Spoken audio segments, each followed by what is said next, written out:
Good morning Odisha. आज January 16 तारिख शुक्रवार 15टी गुरुत्वपूर्ण खबर उपर आसतु नजर पकाइबा। वीडियोटी भल लगिले निश्चित गोटे लाइक रखिबे। नंबर 1 देढ़ दिनर उपास पर स्वाभाविक हला श्री लिंगराज नीति। देढ़ दिनर उपास पर प्रभु लिंगराज पाखरे लागिला भोग। नीति स्वाभाविक होइतिले मध्य एबे भी बड़ू और ब्राह्मण निजोग मध्य लगी रही विवाद। विभ्राट पाई प्रशासन समेत देवोत्तर कमिशन को दायी करिसेंती दुई निजोग। ब्राह्मण निजोग और बड़ू निजोग मध्य चली छकापंजा। बली पड़गले प्रभु लिंगराज। मकर संक्रांति रे काष्ठा उपवास रहिले देवदेव महादेव। दिनक परे नीति स्वाभाविक होइछि, किंतु प्रभु लिंगराज नीति विभ्राट पाई मंदिर प्रशासन और देवोत्तर कमिशन को दायी करिसेंती बड़ू और ब्राह्मण निजोग। मंगलवार क्षीर आउटा नीति को नहीं दुई निजोग भितर आरंभ होइथिला विवाद। आ मकर संक्रांति रे उपास रहिले प्रभु लिंगराज। क्षीर आउटा नीति समय रे विभ्राट उपजिबारे बोली देवोत्तर विभाग, आईन विभाग और मंदिर प्रशासन को बड़ू निजोग अवगत कराइतिला। जणाइबा सत्वे प्रशासन काहेकि चुप रहिला बोली प्रश्न करिसेंती बड़ू निजोग संपादक। नंबर 2 ममता बानार्जी सरकार को सुप्रीम कोर्ट बड़ झटका। कोलकातार आई पास कार्यालय में होइतिबा चढ़ाऊ मामला एबे सुप्रीम कोर्ट रे पहुंची एवं एही लड़ई एबे ईडी एवं ममता बानार्जी मध्य लड़ई रे परिणत होइछि। एथिरे सुप्रीम कोर्ट पश्चिमबंग सरकार अर्थात ममता बानार्जी सरकार एवं कोलकाता पुलिस को एक बड़ झटका दैछन्ति।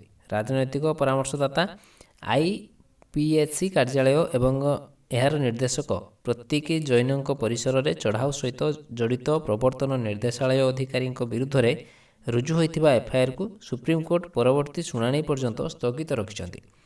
या सहित तदंतरे बाधा सृष्टि करने अभियोग में ईडीर आवेदन उपरे सुप्रीम कोर्ट पश्चिमबंग सरकार, मुख्यमंत्री ममता बानार्जी, डीजीपी राजीव कुमार एवं अन्यमानक निकट को नोटिस जारी करछन्ति।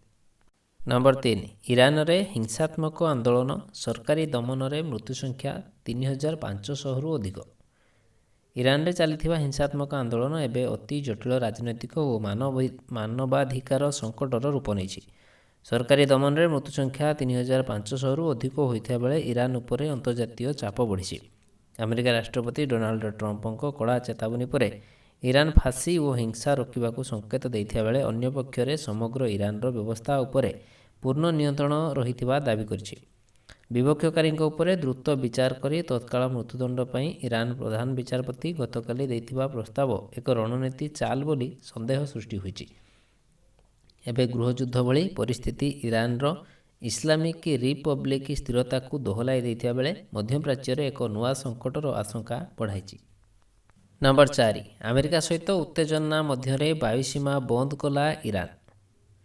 देशव्यापी प्रतिवाद उपरे ईरान रक्ताक्त कार्यानुष्ठान को नहीं अमेरिका सहित उत्तेजना वृद्धि पाइथिबा बेले गुरुवार सकाळे ईरान घंटा घंटा पई कोनोसी कारण न दे वाणिज्यिक विमान पई तार वायुसीमा बंद कर दैथिला। फल एयर इंडिया, इंडिगो और स्पाइस जेट परी भारतीय एयरलाइंस आंतर्जातिक विमान सेवा प्रभावित होइछि। ईरान वायुसीमा बंद करथिबारु सही मार्ग दे जिबाको थिबा एयर इंडिया विमान विकल्प मार्ग व्यवहार करिबो, जेउथिपई उड़ान समय परिवर्तन हो पारे बोली यार पोस्ट रे एयर इंडिया यात्री को सूचना देथिला। जेउ विमान पई विकल्प मार्ग व्यवस्था नहीं सेगुडी को बातिल करा जायतिबा कुआ जाउछि। विमान बंदर को आसीबा पूर्वरु उड़ान स्थिति जांच करने को एयर इंडिया पक्षरु यात्री को परामर्श दिया जायतिला। विमान यात्री तथा क्रू सदस्य को सुरक्षा पई एयरलाइंस पक्षरु एही व्यवस्था हाथ को निया जायतिबा कुआ जाउछि। नंबर 5 महाकाश रे स्वास्थ्यगत जरूरीकालीन परिस्थिति, मिशन बातिल करी पृथ्वी को फेरुछंती 4 जण महाकाशचारी। आंतर्जातिक स्पेस स्टेशन रे जड़े महाकाशचारी स्वास्थ्य अवस्था खराब हेबा परे नासा को यार क्रू 11 मिशन निर्धारित समय पूर्व शेष करने को पड़ी। नासा यही मिशन रे सामिल समस्त 4 जण महाकाशचारी को भूपृष्ठ को फेराई आने को निष्पत्ति नेछि। आईएसएस रो 25 वर्ष इतिहास रे प्रथम थर एपरी जरूरीकालीन प्रत्यावर्तन करा जाउछि। एही टीम रे नासार महाकाशचारी जेना कार्डमान ओ माइक फिंके ओ जैक्सार किमिया यूई ओ रोक्स समस महाकाशचारी ओलेगे प्लटोभेन अछंती। महाकाशचारी माने भारतीय समय अनुसार गुरुवार अपराह्न 2:11 कैलिफोर्निया उपकूल रे अवतरण करिवे। ତେବେ ଗୋପନୀୟତା ବଜାୟ ରଖିବାକୁ ନାସା ଅସୁସ୍ଥ ମହାକାଶଚାରୀଙ୍କ ନାମ ଓ ଅସୁସ୍ଥତା କାରଣ ସମ୍ପର୍କରେ କୌଣସି ସୂଚନା ଦେଇନାହିଁ। ନମ୍ବର 6 ଜାଡ଼ରେ ଥରୁଛି ଓଡ଼ିଶା, ଆଉ 2 ଦିନ ଲାଗି ରହିବ ଶୀତ ଲହରୀ। ଜାଡ଼ରେ ଥରୁଛି ଓଡ଼ିଶା, କମି ନାହିଁ ଶୀତ, ଥଣ୍ଡାରେ ଥରୁଛି ସାରା ରାଜ୍ୟ, ଆଉ 2 ଦିନ ଲାଗି ରହିବ ଶୀତର ଲହରୀ। ଆଜି ପାଇଁ 11ଟି ଜିଲ୍ଲାକୁ ୟେଲୋ ୱାର୍ଣ୍ଣିଂ ଜାରି ରହିଛି। 3 ଦିନ ଯାଏଁ 13ଟି ଜିଲ୍ଲାରେ କୁହୁଡ଼ିର ସମ୍ଭାବନା ରହିଛି। ଉତ୍ତର ପଶ୍ଚିମ ତଥା ଉତ୍ତର ଦିଗରୁ ଥଣ୍ଡା ଶୁଷ୍କ ବାୟୁ ପ୍ରବାହ ବଢ଼ିଛି। ଏହା ଆହୁରି ଶକ୍ତିଶାଳୀ ହେଉଛି। ଏହା ପ୍ରଭାବରେ 17 ତାରିଖ ଯାଏଁ ପୁରା ରାଜ୍ୟକୁ ଥରାଇବ ଶୀତ, କିନ୍ତୁ ପଶ୍ଚିମା ଝଡ଼ ପ୍ରଭାବରେ 18ରୁ ପାଗ ମେଘୁଆ ରହିବ। ଏହା ତାପମାତ୍ରା ବଢ଼ାଇବା ସହ ଶୀତ କମିଯିବ। ପାଣିପାଗ ବିଶେଷଜ୍ଞ ଏଭଳି ପୂର୍ବାନୁମାନ କରିଛନ୍ତି। ଗୁରୁବାର ରାଉରକେଲା ଓ ଝାରସୁଗୁଡ଼ାରେ ପାରଦ 5 ଡିଗ୍ରୀ ରହିପାରେ ବୋଲି ପାଣିପାଗ ବିଭାଗ ଆକଳନ କରିଛି। ଫୁଲବାଣୀରେ 6, ଅନୁଗୁଳ, କେନ୍ଦୁଝର ଓ ସୁନ୍ଦରଗଡ଼ରେ 7 ଡିଗ୍ରୀ ରହିପାରେ। ନମ୍ବର 7 2024 ସାଧାରଣ ନିର୍ବାଚନ ସବୁଠୁ ବଡ଼ ଗଣତାନ୍ତ୍ରିକ ପ୍ରକ୍ରିୟା କହିଲେ ମୋଦି।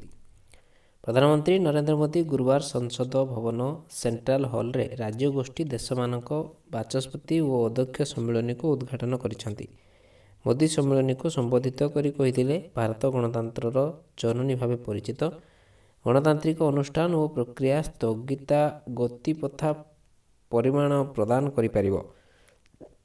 2024 ସାଧାରଣ ନିର୍ବାଚନ କଥା ଉଠାଇ ପ୍ରଧାନମନ୍ତ୍ରୀ କହିଥିଲେ, ମାନବ ଇତିହାସରେ ଏହା ସବୁଠୁ ବଡ଼ ଗଣତାନ୍ତ୍ରିକ ପ୍ରକ୍ରିୟା ରହିଥିଲା। ଏହି ନିର୍ବାଚନରେ 700ରୁ ଅଧିକ ରାଜନୈତିକ ଦଳମାନଙ୍କର 8000ରୁ ଅଧିକ ପ୍ରାର୍ଥୀ ପ୍ରତିଦ୍ୱନ୍ଦ୍ୱିତା କରିଥିଲେ। ନିର୍ବାଚନରେ ବହୁ ସଂଖ୍ୟାରେ ମହିଳା ଭୋଟର ଅଂଶଗ୍ରହଣ କରିଥିଲେ। ଭାରତରେ ମହିଳା କେବଳ ନିର୍ବାଚନ ପ୍ରକ୍ରିୟାରେ ସାମିଲ ହେଉଛନ୍ତି ତା ନୁହେଁ, ନେତୃତ୍ୱ ମଧ୍ୟ ନେଉଛନ୍ତି। ନମ୍ବର 8 ଇରାନରେ ସାମରିକ ଆଇନ ଲାଗୁ ଦେଖିଲା ମାତ୍ରେ ଗୁଳି କରିବାକୁ ଆଦେଶ। ଇରାନର ପରିସ୍ଥିତି ଖରାପ ହେବାରେ ଲାଗିଛି। ସରକାର ବିରୋଧୀ ପ୍ରତିବାଦ ଏବଂ ବଢ଼ୁଥିବା ହିଂସା ମଧ୍ୟରେ ଏବେ ସାରା ଦେଶରେ ସାମରିକ ଆଇନ ଲାଗୁ କରାଯାଇଛି। ଆଇନ ଅନୁସାରେ ଦେଖିଲା ମାତ୍ରେ ଗୁଳି କରିବାକୁ ଆଦେଶ ଦିଆଯାଇଛି। ଆମେରିକା ରାଷ୍ଟ୍ରପତି ଡୋନାଲ୍ଡ ଟ୍ରମ୍ପଙ୍କ କଡ଼ା ମନ୍ତବ୍ୟ ଏବଂ ଧମକ ପରିସ୍ଥିତିକୁ ଆହୁରି ସଙ୍କଟଜନକ କରିଛି। ଇରାନ ଇଣ୍ଟରନ୍ୟାସନାଲ ଏକ ଏୟାରପୋର୍ଟ ରିପୋର୍ଟ ଅନୁଯାୟୀ ପରିସ୍ଥିତିକୁ ନିୟନ୍ତ୍ରଣକୁ ଆଣିବା ପାଇଁ ଇରାନ ସରକାର ଏହି କଠୋର ପଦକ୍ଷେପ ନେଇଛନ୍ତି। ଆମେରିକା ମାନବାଧିକାର କାର୍ଯ୍ୟକର୍ତ୍ତା ନ୍ୟୁଜ୍ ଏଜେନ୍ସି ସୂଚନା ଅନୁଯାୟୀ ଇରାନର ସରକାର ବିରୋଧୀ ଆନ୍ଦୋଳନରେ ସୁରକ୍ଷା କର୍ମୀଙ୍କ କାର୍ଯ୍ୟାନୁଷ୍ଠାନରେ ଏପର୍ଯ୍ୟନ୍ତ 2615 ଜଣ ପ୍ରଦର୍ଶନକାରୀଙ୍କୁ ମୃତ୍ୟୁ ହେଲାଣି। ମୃତକଙ୍କ ମଧ୍ୟରେ 13 ଜଣ ଶିଶୁ ଅଛନ୍ତି। ନମ୍ବର 9 ଡୋନାଲ୍ଡ ଟ୍ରମ୍ପଙ୍କ ବଡ଼ ନିଷ୍ପତ୍ତି, ରୁଷ ଇରାନ ସହ 75ଟି ଦେଶକୁ ଭିସା ଦେବନି ଆମେରିକା। ଆମେରିକା ବୁଧବାର 75ଟି ଦେଶର ଆବେଦନକାରୀଙ୍କ ପାଇଁ ଭିସା ପ୍ରକ୍ରିୟାକୁ ସମ୍ପୂର୍ଣ୍ଣ ବନ୍ଦ କରିଛି। ସରକାରୀ ସହାୟତାରେ ଆମେରିକା ଆସୁଥିବା ଲୋକଙ୍କ ଉପରେ ନଜର ରଖିବାକୁ ଟ୍ରମ୍ପ ପ୍ରଶାସନ ଏହି ନିଷ୍ପତ୍ତି ନେଇଛି। ଟ୍ରମ୍ପ ପ୍ରଶାସନ ଦ୍ୱାରା ପ୍ରତିବନ୍ଧକ ଦେଶଗୁଡ଼ିକ ମଧ୍ୟରେ ଇରାନ, ରୁଷ, ଆଫଗାନିସ୍ତାନ, ଇରାକ, ନାଇଜେରିଆ ଏବଂ ବ୍ରାଜିଲ ଅନ୍ତର୍ଭୁକ୍ତ। ଏହି କଟକଣା ଜାନୁଆରୀ 21 ତାରିଖରୁ କାର୍ଯ୍ୟକାରୀ ହେବ ଏବଂ ଅନିର୍ଦ୍ଦିଷ୍ଟ କାଳ ପାଇଁ ଜାରି ରହିବ। ଫକ୍ସ ନ୍ୟୁଜ୍ ଅନୁଯାୟୀ ଆମେରିକୀୟ ଦୂତାବାସଗୁଡ଼ିକୁ ପରିଚାଳିତ ଆଇନ ଅନୁଯାୟୀ ଭିସା ପ୍ରତ୍ୟାଖ୍ୟାନ କରିବାକୁ ନିର୍ଦ୍ଦେଶ ଦିଆଯାଇଛି। ଗତ ଜାନୁଆରୀ କାର୍ଯ୍ୟଭାର ଗ୍ରହଣ କରିବା ପରଠାରୁ ଆମେରିକୀୟ ରାଷ୍ଟ୍ରପତି ଡୋନାଲ୍ଡ ଟ୍ରମ୍ପଙ୍କ ଦ୍ୱାରା ଆରମ୍ଭ ହୋଇଥିବା ବ୍ୟାପକ କାର୍ଯ୍ୟାନୁଷ୍ଠାନ ମଧ୍ୟରେ ଏହି ଖବର ଚିନ୍ତା ବଢ଼ାଇଛି। ନମ୍ବର 10 ଯୁଦ୍ଧ ଦ୍ୱାର ଦେଶରେ ଇରାନ, ଫସି ରହିଛନ୍ତି 10,000 ଭାରତୀୟ। ଇରାନର ପରିସ୍ଥିତି ସଙ୍କଟଜନକ ହେବାରେ ଲାଗିଛି। ଆନ୍ଦୋଳନକାରୀମାନେ ଇରାନ ଶାସନ ବିରୋଧରେ ପ୍ରଦର୍ଶନ କରୁଥିବା ବେଳେ ଆମେରିକାର ରାଷ୍ଟ୍ରପତି ଡୋନାଲ୍ଡ ଟ୍ରମ୍ପ ଦେଶ ଉପରେ ଆକ୍ରମଣ କରିବା କଥା କହିଛନ୍ତି। ଫଳରେ ମଧ୍ୟପ୍ରାଚ୍ୟ ପୁଣି ଥରେ ଅଶାନ୍ତ ହୋଇପଡ଼ିଛି। ଇରାନର ଆକାଶପଥ ବନ୍ଦ କରିଦିଆଯାଇଛି। ପରିସ୍ଥିତି ଖରାପ ହେବା ମଧ୍ୟରେ ଇରାନର ପଢ଼ୁଥିବା ଭାରତୀୟ ଛାତ୍ରଛାତ୍ରୀଙ୍କ ପରିବାର ସେମାନଙ୍କ ସୁରକ୍ଷା ବିଷୟରେ ଚିନ୍ତିତ ପଡ଼ିଛନ୍ତି। ସେମାନଙ୍କୁ ସୁରକ୍ଷିତ ଭାବେ ସ୍ଥାନାନ୍ତର କରିବା ପାଇଁ ପରିବାର ସଦସ୍ୟମାନେ ସହାୟତା ଲାଗି କେନ୍ଦ୍ର ସରକାରଙ୍କୁ ନିବେଦନ କରିଛନ୍ତି। ଅଶାନ୍ତ ମଧ୍ୟପ୍ରାଚ୍ୟ ଦେଶ ଇରାନରେ ପଢ଼ୁଥିବା କାଶ୍ମୀର ଛାତ୍ରଛାତ୍ରୀଙ୍କ ଅଭିଭାବକମାନେ କେନ୍ଦ୍ରର ନରେନ୍ଦ୍ର ମୋଦି ସରକାରଙ୍କୁ ସେମାନଙ୍କ ପିଲାମାନଙ୍କୁ ଫେରାଇ ଆଣିବା ପାଇଁ ନିବେଦନ କରିଛନ୍ତି। ନମ୍ବର 11 ଅଯୋଧ୍ୟାରେ ମକର ସଂକ୍ରାନ୍ତି ଉତ୍ସବ, ସରଜୁ ନଦୀରେ 5 ଲକ୍ଷ ଶ୍ରଦ୍ଧାଳୁଙ୍କ ପବିତ୍ର ବୁଡ଼। ପବିତ୍ର ମକର ସଂକ୍ରାନ୍ତି ଅବସରରେ ଭଗବାନ ଶ୍ରୀରାମଙ୍କ ଜନ୍ମସ୍ଥାନ ଅଯୋଧ୍ୟା ଆଧ୍ୟାତ୍ମିକ ରଙ୍ଗ ରଙ୍ଗେଇ ହୋଇଛି। ସୂର୍ଯ୍ୟ ଦେବତା ଧନୁ ରାଶିରୁ ମକର ରାଶିରେ ପ୍ରବେଶ କରୁଥିବା ଏହି ପବିତ୍ର ଦିନରେ ଅଯୋଧ୍ୟାର ସରଜୁ ନଦୀରେ ସ୍ନାନ କରିବା ପାଇଁ ଶ୍ରଦ୍ଧାଳୁଙ୍କ ପ୍ରବଳ ଭିଡ଼ ପରିଲକ୍ଷିତ ହୋଇଛି। ପ୍ରଶାସନିକ ଆକଳନ ଅନୁଯାୟୀ ଚଳିତ ବର୍ଷ ପ୍ରାୟ 5 ଲକ୍ଷରୁ ଅଧିକ ଶ୍ରଦ୍ଧାଳୁ ସରଜୁ ନଦୀରେ ପବିତ୍ର ବୁଡ଼ ପକାଇ ପୁଣ୍ୟ ଅର୍ଜନ କରିବାର ସମ୍ଭାବନା ରହିଛି। ହିନ୍ଦୁ ଧର୍ମରେ ମକର ସଂକ୍ରାନ୍ତିରେ ଏକ ବିଶେଷ ମହତ୍ତ୍ୱ ରହିଛି। ବିଶେଷ କରି ଅଯୋଧ୍ୟାରେ ସରଜୁ ନଦୀରେ ସ୍ନାନ କରିବା ପରେ ଦାନ ଧର୍ମ କରିବା ଏବଂ ପ୍ରଭୁ ଶ୍ରୀରାମଙ୍କ ଦର୍ଶନ କରିବା ଅତ୍ୟନ୍ତ ପୁଣ୍ୟଦାୟକ ବୋଲି ବିଶ୍ୱାସ କରାଯାଏ। ନମ୍ବର 12 ସରିଲା ମହାରାଷ୍ଟ୍ର ପାଳିକା ନିର୍ବାଚନ। ବୁଥ ବାହୁଡ଼ା ମତ କହୁଛି ବିଏମ୍ସିରେ ମହାୟୁତି ମେୟର। ମହାରାଷ୍ଟ୍ରର 29 ମହାନଗରପାଳିକା ନିମନ୍ତେ ଗୁରୁବାର ଶାନ୍ତିପୂର୍ବକ ଭୋଟ ଗ୍ରହଣ ଶେଷ ହୋଇଛି। 16 ଜାନୁଆରୀ ଶୁକ୍ରବାର ସକାଳ 10ଟାରୁ ଭୋଟ ଗଣନା ଆରମ୍ଭ ହେବ। ରାଜ୍ୟ ନିର୍ବାଚନ କମିଶନର ଦିନେଶ ୱାଘମାରେ ମତଦାନ ପ୍ରତିଶତ 2017 ମହାନଗରପାଳିକା ନିର୍ବାଚନ ଠାରୁ ଅଧିକ ରହିବ ବୋଲି କହିଛନ୍ତି। ତେବେ ୱାଘମାରେ କହିଛନ୍ତି ଯେ ସେ ମତଦାନ ପ୍ରତିଶତରେ ସନ୍ତୁଷ୍ଟ। ଭୋଟ ଗ୍ରହଣ ପରେ ଜାରି ଏକ୍ଜିଟ୍ ପୋଲ୍ ରିପୋର୍ଟରେ ମୁମ୍ବାଇରେ ବିଜେପିର ମେୟର ହୋଇପାରନ୍ତି ବୋଲି ଅନୁମାନ କରାଯାଉଛି। ଯଦି ଏକ୍ଜିଟ୍ ପୋଲ୍ ଫଳାଫଳ ଉପରେ ବିଶ୍ୱାସ କରାଯାଏ ତେବେ ଦେଶର ଆର୍ଥିକ ମହାନଗରୀରେ ବିଜେପିକୁ ପ୍ରଚଣ୍ଡ ବହୁମତ ମିଳୁଥିବାର ଦେଖାଯାଉଛି। ବିଏମ୍ସିର 227 ୱାର୍ଡରେ ସଂଖ୍ୟା ଗରିଷ୍ଠତାର ନମ୍ବର 114। ଏସିଆର ସବୁଠୁ ଧନୀ ନଗର ନିଗମ ମୁମ୍ବାଇର ବୃହନ୍ମୁମ୍ବାଇ ମହାନଗରପାଳିକାର ଆଗାମୀ ବସ୍ କିଏ ହେବ ଏହାକୁ ନେଇ ଏକ୍ସିସ୍ ମାଇ ଇଣ୍ଡିଆ ଅନୁସାରେ ନିର୍ବାଚନରେ ବିଜେପି ଓ ସହଯୋଗୀଙ୍କୁ 131ରୁ 151ଟି ଆସନ ମିଳିପାରେ।